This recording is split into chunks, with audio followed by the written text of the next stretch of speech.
Hi, this is Julie with Beading, and I'm going to show you how to make a wrapped wire loop from a cut piece of wire. This is something that we do a lot to create links in jewelry making, but it's something that I don't have an individual video for already. And so I wanted to do a breakout video because it's sometimes just casually referred to, and I've had some questions about, well, how do you do that? How do you start from just a spool of wire and make yourself your loop and your wrapped wire loop in particular? So what you're going to do is you're going to take whatever length of wire that you want to be working with. Different projects will require different lengths depending on what you're doing with it, but you're just going to cut it wherever you need it. So I've got probably 3.5 inches here, I'd say. Okay, so what I'm going to do is I'm going to go about an inch, maybe even a little bit more than an inch to make it easy for myself from the end. And I've got some wire looping pliers here. And what's nice is when you make your own loops, you can make them as big or small as you want. I'm going to do it towards the tapered end, so they're going to be a little smaller, but you could go all the way up here and make a really nice big loop. So I'm going to just do right here, I'm going to pinch it with my wire looping pliers. If you had round nose pliers, you could do it with round nose pliers as well. Fold it on over, rotate it up to the top, and crisscross. Okay, and here's what we have right now. So if I take that off, you see I've got a little loop and a big tail. So this is what it looks like.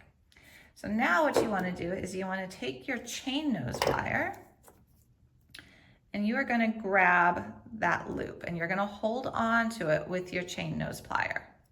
Straighten out this wire, which is going to be what you're going to eventually put your beads onto. And then you're going to do the wrappings. Now this is 22 gauge wire, so it's pretty easy to just wrap by hand.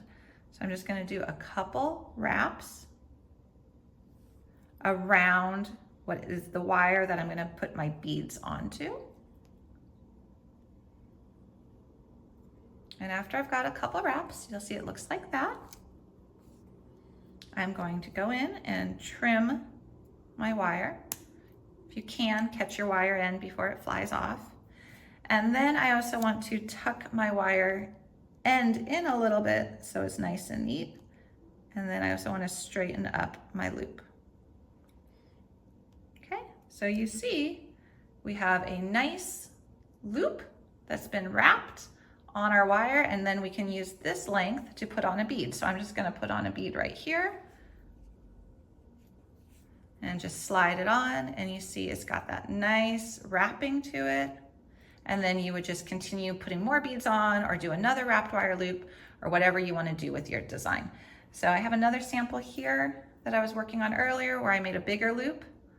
So you see that you can really adjust the size of the loops to whatever you want them to be. You're really only limited by the diameter of the nose here.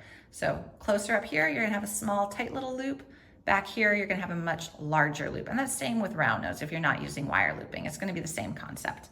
So that is how you make a wrapped wire loop from a cut piece of wire. We have other tutorials like this over at beadaholic.com if you wanna check them out. A lot of good jewelry making tutorials, basics, even advanced techniques as well. So you'll find something there of interest. Thanks everyone, I hope you enjoyed this. Bye-bye.